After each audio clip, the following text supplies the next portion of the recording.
أعظم ما ينعم الله عز وجل به على العبد أن ينعم عليه بمعرفة الفقه، كما قال النبي صلى الله عليه وسلم: من يرد الله به خيرا يفقهه في الدين.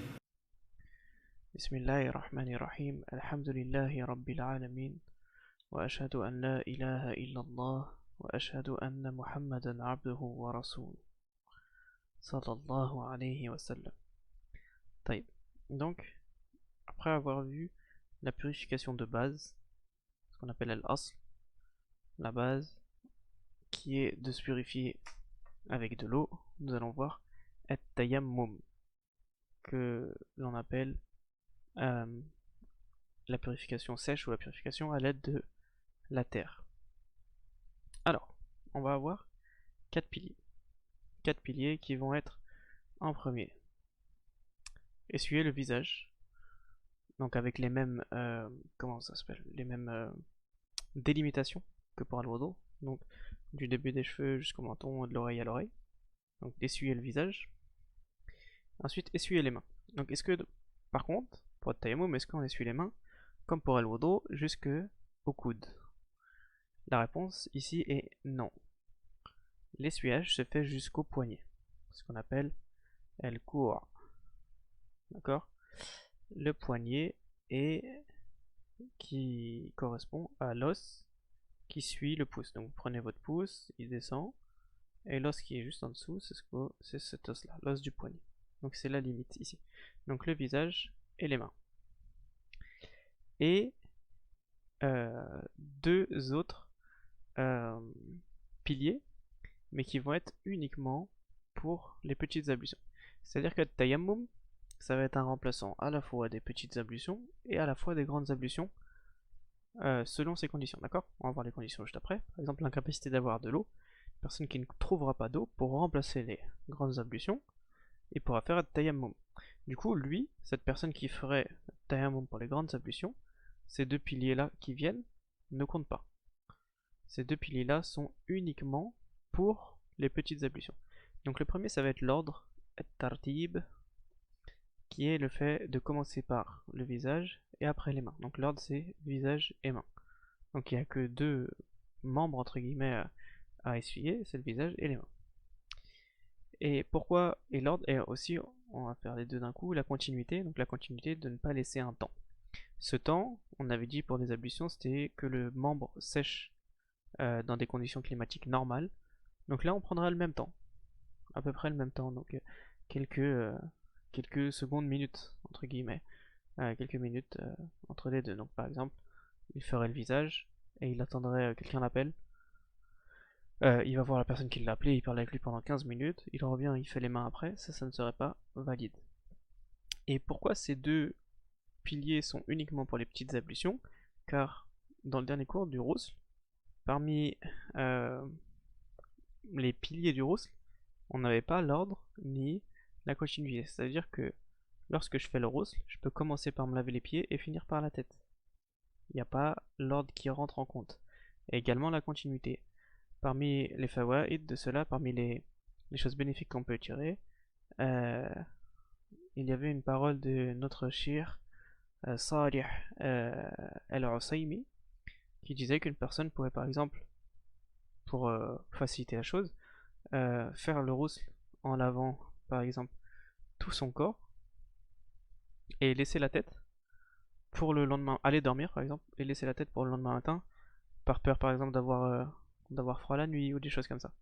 Donc ceci c'est autorisé, ou au contraire laver la tête et le corps le lendemain matin, parce que la continuité n'est pas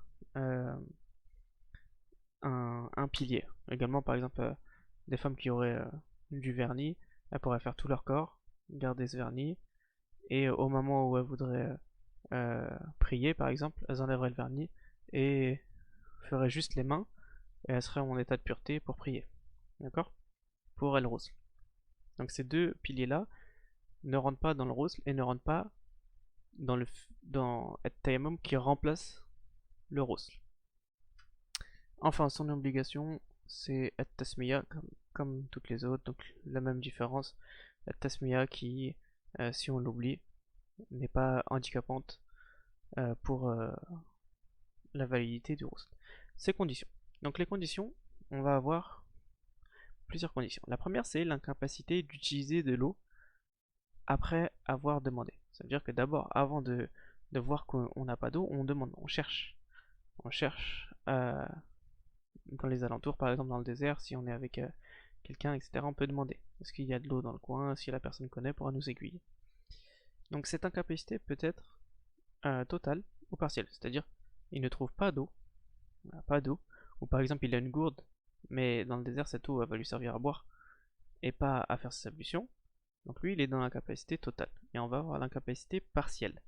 Par exemple, il lui reste assez d'eau pour laver uniquement par exemple son visage et les mains.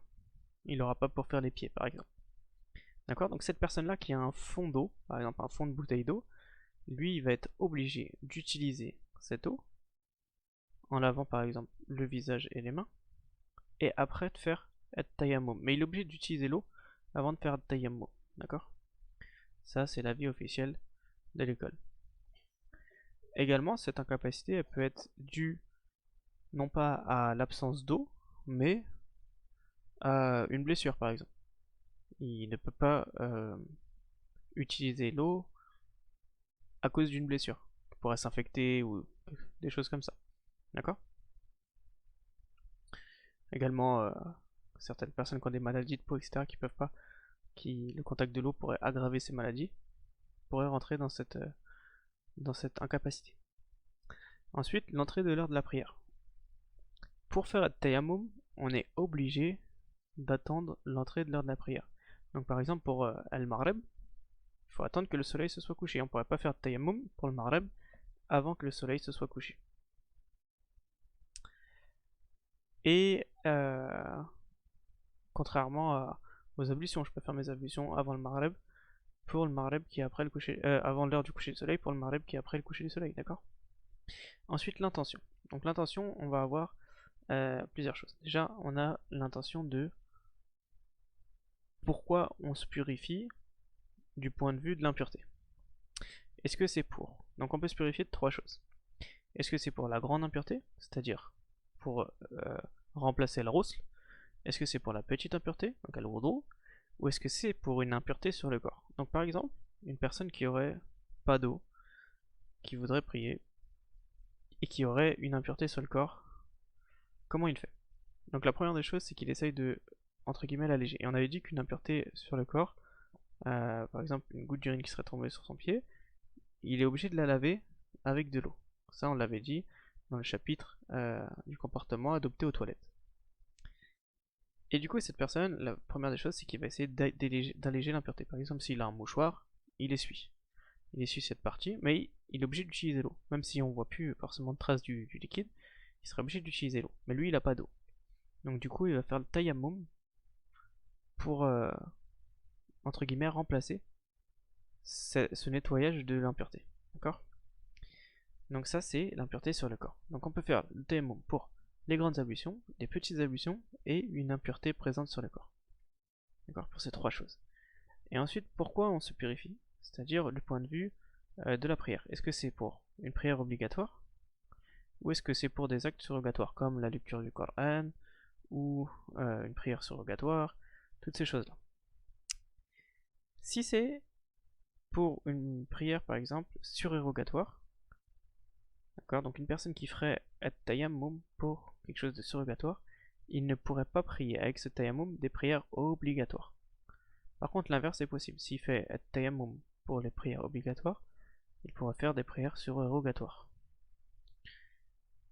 Donc ça c'est la différence. Et toutes ces petites particularités elles sont construites sur le fait que at-tayammum c'est pas une purification réelle, c'est un remplaçant au niveau du jugement.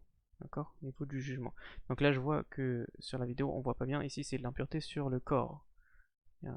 C'est un petit peu coupé avec le titre en bas, c'est l'impureté sur le corps. Et donc on disait que oui, le tayammum c'est un remplaçant, mais uniquement au niveau du jugement. C'est pas une véritable purification. D'accord? C'est juste un jugement, un remplaçant du du jugement. C'est pour ça que quand je faisais mes ablutions, par exemple pour une prière surrogatoire, bah, je levais réellement mon état d'impureté et je pouvais prier des prières obligatoires avec. Mais le tayammum, non. Dans le cas là, le tayammum, non. Et une personne qui voudrait faire du coup, euh, euh, il pourrait regrouper les intentions pour ici par exemple. Il pourrait regrouper les intentions ici. Faire à la fois pour l'impureté et pour la grande impureté. Sinon, il devrait faire plusieurs tayammum. D'accord? Lui, il pourrait regrouper les intentions. Mais il faut que ces intentions soient dans sa tête au moment où il le fait. Et enfin, parmi les dernières conditions, c'est d'utiliser de la terre pure. D'accord? Tahorun aussi, hein, pure et entre guillemets purifiante. Donc ça veut dire une terre qui n'a pas été altérée, qui n'a pas été mélangée à autre chose. Par exemple, pourrait avoir, imaginons il y a eu un feu, donc il y a du charbon qui reste, qui est mélangé à cette terre, c'est plus de la terre réellement, d'accord? Et il faut que cette terre ait de la poussière. C'est-à-dire que quand on met nos mains sur la terre, quand on frappe la terre de nos mains, quand on retourne ses mains, on voit qu'il y a des particules de terre sur nos mains. Donc dans l'école, on ne peut pas faire sur, par exemple, une pierre. Sur une pierre, des fois on voit dans les mosquées en France des pierres. Dans le madhab, on ne peut pas faire avec une pierre. Parce que la pierre n'a pas de...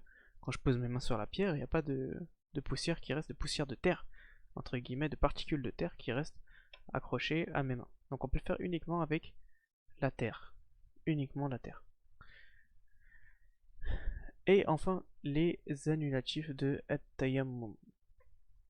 Donc, le premier, ça va être l'existence de l'eau. Ça veut dire quoi? Et ça, ils disent même hatta fi salah, ça veut dire même dans la prière. Ça veut dire une personne, il ne trouve pas d'eau. Il est dans le désert, il ne trouve pas d'eau. Il fait tayammum, il commence à prier. Ils sont par exemple en groupe, ils sont 10 à avoir fait tayammum, ils commencent à prier.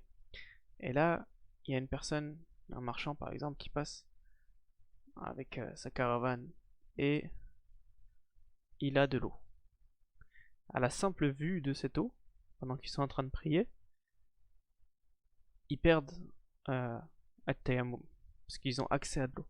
Ils sont passés de ne pas avoir, de l'incapacité d'avoir accès à l'eau, qui est une des conditions, à avoir accès à cette eau. D'accord? Ça veut dire que même s'ils ont de l'argent, si cette eau est payante, s'ils ont de l'argent, ils sont dans l'obligation d'acheter cette eau pour faire les ablutions normales. On est d'accord? Donc même dans la prière, si c'était par exemple la deuxième unité de prière, ils coupent leur prière. Leur prière est... En fait, leur état de pureté est annulé, donc leur prière est annulée également automatiquement. D'accord? Et du coup, ils doivent faire les ablutions et refaire cette prière après, recommencer la prière. Également la sortie du temps. Donc on a dit, on a le droit de faire le tayammum à l'entrée de l'heure de la prière. Par exemple, à l'entrée de l'heure de Dhor, donc quand le soleil passe le zénith, il fait tayammum. À la fin de Dhor, ça veut dire à l'entrée de l'Asr, son tayammum, même s'il n'a pas annulé ses ablutions, hein, avec, de manière normale, son tayammum il est annulé. Il devra le refaire à l'heure de al-Asr. Et enfin, les annulatifs des ablutions normales. Le fait d'uriner, d'avoir un gaz, et toutes ces choses-là. D'accord?